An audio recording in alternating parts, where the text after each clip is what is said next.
નમસ્કાર વિદ્યાર્થી મિત્રો, online education by the way sir YouTube ચેનલમાં હું આપનું હાર્દિક સ્વાગત કરું છું. આજે આપણે ધોરણ 8ના વિજ્ઞાન વિષયમાં પ્રકરણ નંબર 7 વનસ્પતિઓ અને પ્રાણીઓનું સંરક્ષણના સ્વાધ્યાયપોથીના પ્રશ્ન જવાબનું સોલ્યુશન જોવા જઈ રહ્યા છીએ. આ સિવાયના તમે હજી 1 થી 6 પાઠની સ્વાધ્યાયપોથીની પુરવણી ન જોઈ હોય તો અમારી યુટ્યુબ ચેનલ પર તમે જોઈ શકો છો, અથવા અહીં આઈ બટન ઉપર ક્લિક કરી અને તમે બધી સમજૂતીઓ મેળવી શકો છો. તો આ વિડીયોને અંત સુધી જોજો. હવે અહીં આપણે પૃથ્વીના જે ભાગ પર સજીવો વસવાટ કરે છે તે ભાગને શું કહેવાય?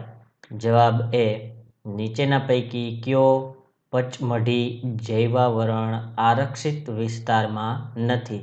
જવાબ બી, વન નાબૂદીથી વાતાવરણમાં કોના સ્તરમાં વધારો થાય છે? જવાબ એ, ભારતનું પ્રથમ આરક્ષિત જંગલ કયું છે? જવાબ બી, સાતપુડા જંગલોમાં ક્યાં ઊંચા વૃક્ષો જોવા મળે છે? જવાબ ડી, રેડ ડેટા બુકમાં કઈ જાતિઓની નોંધ રાખવામાં આવે છે? જવાબ સી, બાયસન નીચેના પૈકી શું છે? જવાબ એ, પચમઢી જૈવાવરણ આરક્ષિત ક્ષેત્રમાં સ્થાનિક પ્રાણી જાતિ કઈ છે? જવાબ સી, વન સંરક્ષણ અધિનિયમોનો હેતુ શું છે? જવાબ સી, સરકારે અમલમાં મૂકેલા પ્રોજેક્ટ ટાઈગરનો ઉદ્દેશ્ય શું છે?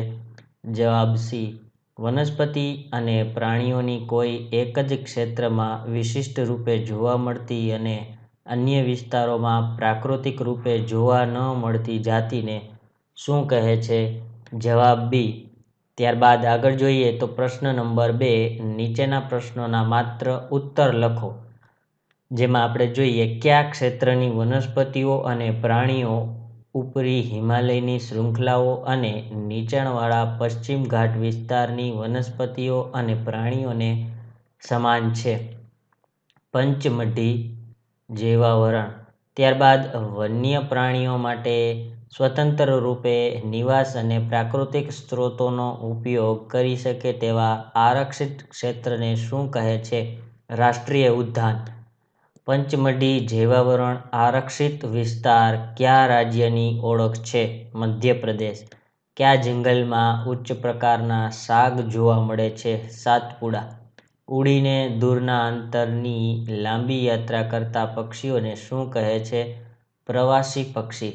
જંગલના વૃક્ષ કટાઈ કરેલા વિસ્તારને ખલેલ પહોંચાડ્યા વગર રહેવા દેતા ત્યાં પુનઃ જંગલ પ્રસ્થાપિત થાય તેને શું કહે છે?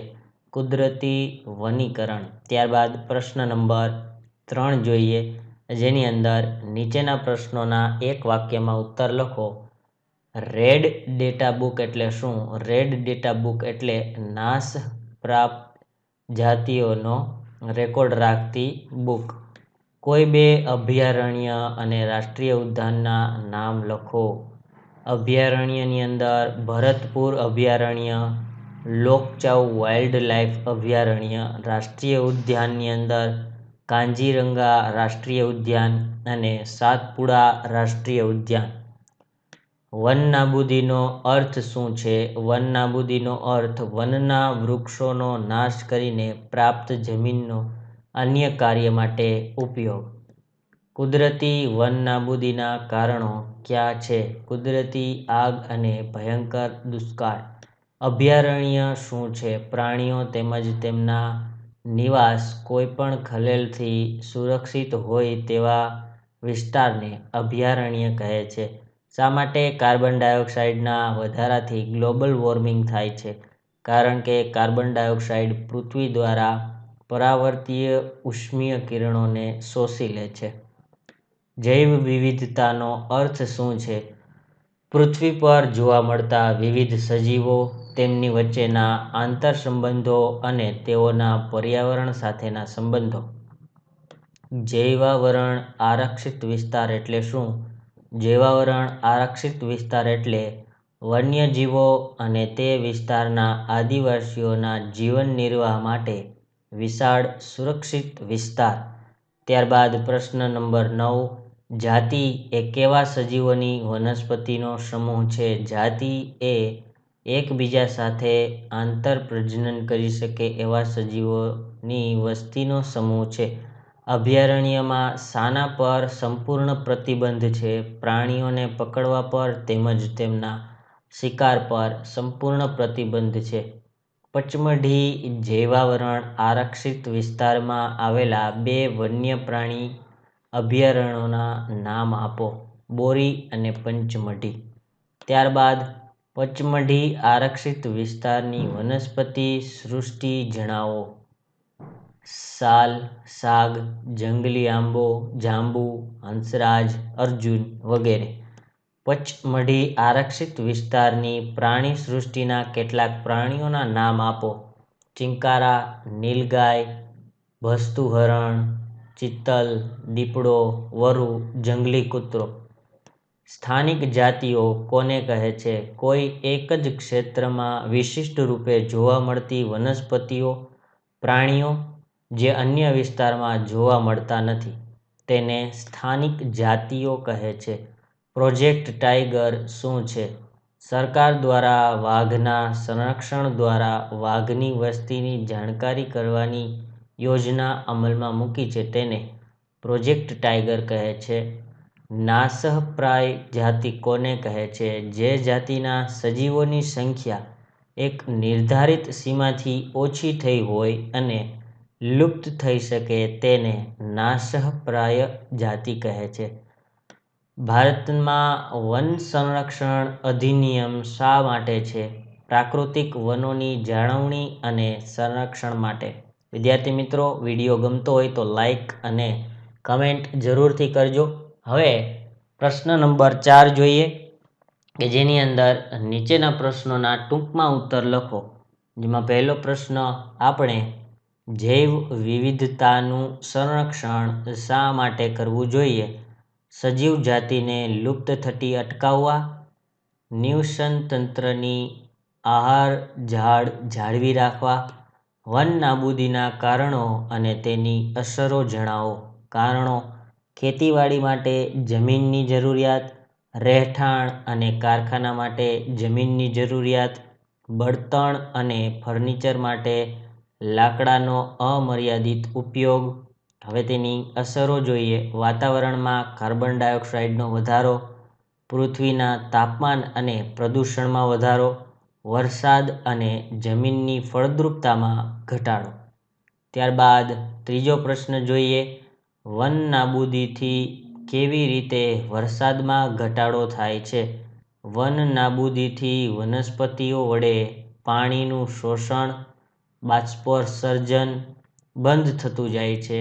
વાતાવરણમાં યોગ્ય પ્રમાણમાં બાષ્પ એકત્ર થતી નથી. બાષ્પ ઠંડી પડવાની સ્થિતિ સર્જાતી નથી. વરસાદી પવનોને રોકવા માટે વૃક્ષો ન હોવાથી વરસાદમાં ઘટાડો થાય છે. ત્યારબાદ વન નાબૂદીની ભૂમિ પર થતી અસરો લખો. ભૂમિનું ધોવાણ વધે છે, ભૂમિની ફળદ્રુપતા ઘટે છે, ભૂમિની જલ સંગ્રહ ક્ષમતામાં ઘટાડો થાય છે, ભૂમિના પોષક તત્વોના પ્રમાણ પર વિપરીત અસર જોવા મળે છે. ત્યારબાદ સુરક્ષિત ક્ષેત્રો સમજાવી તેમાં શાના પર પ્રતિબંધ છે તે જણાવો.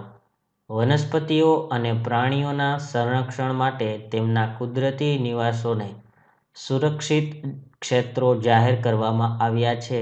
તેમાં વૃક્ષારોપણ, ખેતી, ચરાઈ, વૃક્ષોની કટાઈ, શિકાર વગેરે પ્રવૃત્તિ પર પ્રતિબંધ હોય છે. આગળ જોઈએ. પ્રશ્ન 6. આપણે વન્યજીવોનું રક્ષણ કેવી રીતે કરવું જોઈએ? વન્યજીવોના રક્ષણ માટે આરક્ષિત વિસ્તાર નક્કી કરવામાં આવે છે. વ્યક્તિગત રીતે વૃક્ષોની કાપણી, શિકાર કે ભજવણી અટકાવવામાં આવે છે. સરકાર દ્વારા વન્યજીવોની સુરક્ષા માટે તૈયાર કરવામાં આવેલા નિયમોનો અમલ કરવામાં આવે.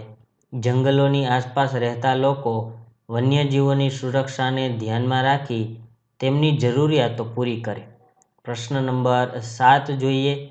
જૈવાવરણ આરક્ષિત વિસ્તાર વિશે ટૂંકમાં સમજાવો. જૈવાવરણના રક્ષણ માટે જૈવાવરણ આરક્ષિત વિસ્તાર બનાવવામાં આવ્યા છે. જૈવાવરણ આરક્ષિત વિસ્તાર વન્ય વનસ્પતિઓ, વન્ય પ્રાણીઓ તેમજ તે વિસ્તારના આદિવાસીઓના જીવન નિર્વાહ માટેના વિશાળ સુરક્ષિત વિસ્તાર છે.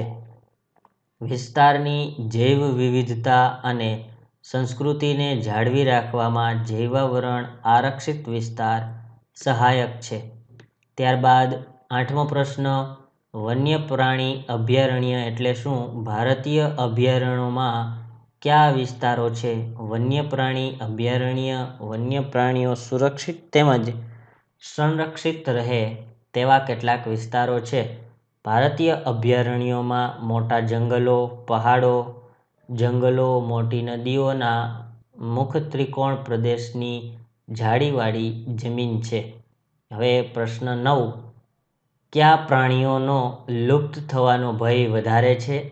શા માટે તેમને બચાવવા જોઈએ? નાના પ્રાણીઓ, સાપ, દેડકા, ગરોળી, ચામાચીડિયા અને ઘુવડ વગેરેનો લુપ્ત થવાનો ભય વધારે છે. આ પ્રાણીઓનું નિવસન તંત્રમાં મહત્વનું યોગદાન છે. આપણે તેને નિર્દયતાથી મારી નાખીએ છીએ. નિવસન તંત્રમાં તેમના મહત્વને કારણે તેમને બચાવવા જોઈએ. ત્યારબાદ પ્રશ્ન 10, વન કટાઈ એટલે શું? તેનાથી થતું નુકસાન કેવી રીતે પૂરી શકાય તે સમજાવો. વન કટાઈ એટલે વનમાં વૃક્ષોની કાપણી.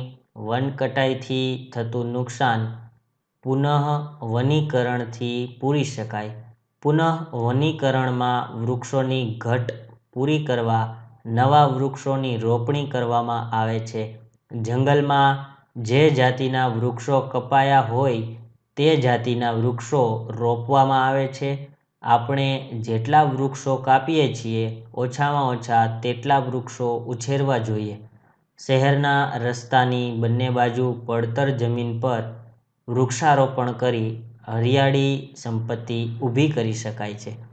ત્યારબાદ આગળ જોઈએ તો પ્રશ્ન નંબર 11, વન અને વન્ય પ્રાણીઓને કેવી રીતે બચાવી શકાય?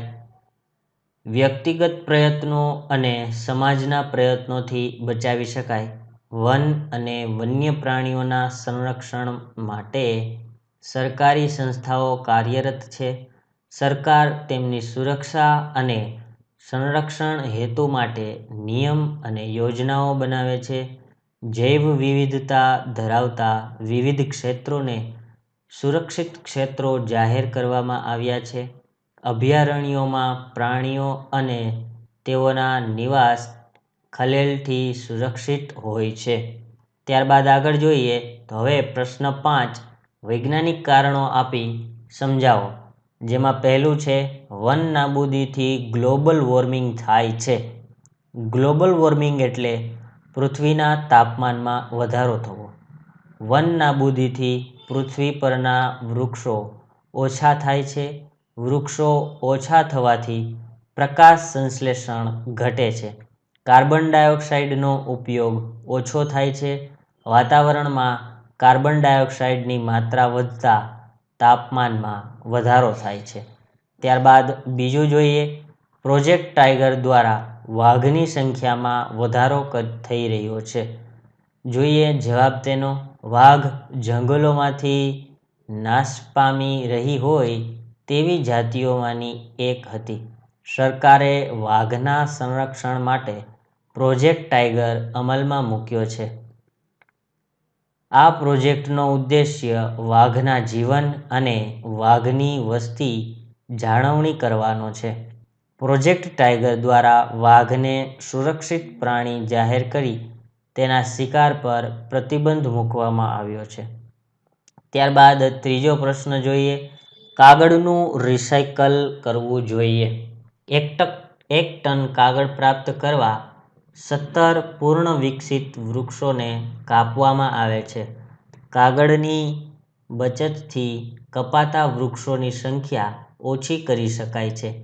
ઉપયોગ માટે કાગળને 5 થી 7 વખત રિસાયકલ કરી શકાય છે. આ કારણે કાગળના રિસાયકલથી વૃક્ષોને બચાવી શકાય છે.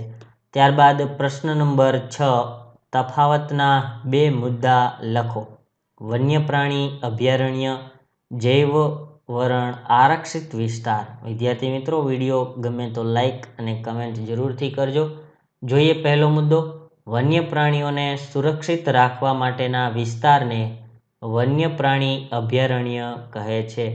જે તે ક્ષેત્રોની જૈવ વિવિધતા અને સંસ્કૃતિ જાળવી રાખવામાં સહાયક વિસ્તારને જૈવાવરણ આરક્ષિત વિસ્તાર કહે છે. તેમાં પ્રાણીઓને પકડવા કે તેમના શિકાર પર પ્રતિબંધ હોય છે. તેમાં અન્ય ઘણા અભયારણ્ય અને રાષ્ટ્રીય ઉદ્યાન સમાયેલા હોય છે. બીજો તફાવત લખવાનો છે, નાશપ્રાય જાતિ અને લુપ્ત જાતિ. નિર્ધારિત સંખ્યાથી ઓછી સંખ્યા ધરાવતી જાતિને નાશપ્રાય જાતિ કહે છે. પૃથ્વી પર અસ્તિત્વ ગુમાવી ચૂકેલી જાતિને લુપ્ત જાતિ કહે છે. જેની અંદર હવે આપણે નાશપ્રાયની અંદર વાઘ, સિંહ, હાથી, જંગલી ભેંસ વગેરેનો સમાવેશ થાય છે અને લુપ્ત જાતિની અંદર ડાયનાસોરનો સમાવેશ થાય છે.